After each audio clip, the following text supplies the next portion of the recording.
In the context of the famous story of Yosef and his brothers, we're told that Yosef was thrown into a bore, was thrown into a pit. And the Torah tells us the bar reik, the pit was empty, ein by mayim, there's no water. Now, obviously, the fact that it was empty means it has no water. So Rashi, in order to explain the seemingly superfluous clause in the pasuk, brings the famous Gemara in Shabbos. The Gemara in Shabbos is a very interesting Gemara because it's in the middle of the Gemaras that talk about Chanukah, and yet it doesn't seem to have anything to do with Chanukah, whereas the Gemara's discussion before and the Gemara's discussion after this short little piece of Gemara is all about Chanukah.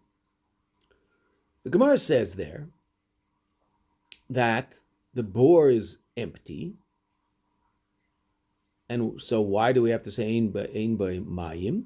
Mayim ein by, there's no water, but there are snakes and scorpions. Nachashim v'akrov. Therefore, the second half of the pasuk is telling me that when we say the bar is reik, it's empty, it's only empty of mayim, but there is something else. On the pneumistic level, the mayim that's not in the bore is the mayim of Torah. Torah is compared to mayim, we know. Torah is compared to a number of things, compared to bread, lechem, yayin, wine, shemen, oil. It's also compared to mayim. What particular characteristic of the Torah is specifically relevant to the notion of mayim?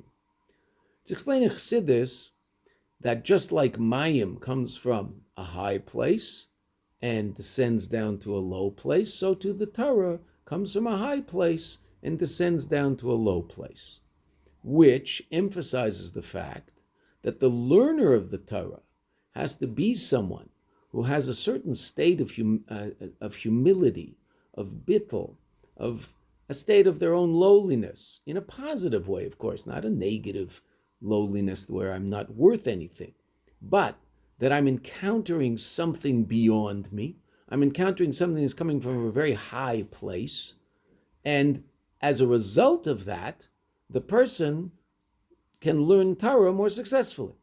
The bittul necessary to understand Torah. So interestingly enough, the notion of mayim relative to the Torah is not so much describing the Torah itself as the gisha, the approach of the person learning Torah.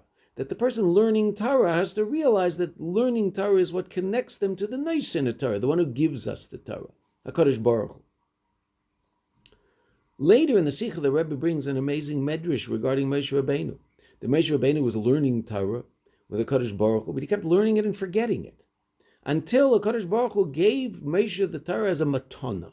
It came from above. It was a matana, godliness given to Moshe, meaning something coming from a place that is completely and totally beyond limitation, and given as a present, put into a place of limitation. Now, of course, you and I have to do everything necessary on our part in order to learn the Torah and understand the Torah. But the fact that the Torah was given as a matana, a present, to Moshe Rabbeinu teaches us the incredibly important idea that every single one of us essentially has a connection to the Torah and a part of the Torah, and is part of the Torah, to the extent that it was given to us as a present given not just to Moshe, but to the Jewish people as a whole. And therefore, the learning of Torah should be something that expresses very, very clearly our appreciation of the fact that the Torah is that matana that comes from above, like the water that comes from above and descends below. And with that, our learning Torah is successful. And with that, our learning Torah is as a Kadosh Baruch Hu desires. Mayim, the Mayim of Torah. Why is it that this Gemara is taught to us in the middle of the Gemaras that are discussing Chanukah? So that explains the connection of this idea to Chanukah. The Greeks were not in any way, shape, or form bothered by the idea that Jews should learn Torah. As a matter of fact, universities seem to be somewhat Greek. They started there. And yet, major universities all have a Talmud department, because the idea of learning Torah is one of the great wisdoms of the world. What were the Greeks interested in? What we say in Al Anisim, we say in the prayer that we say in Chanukah.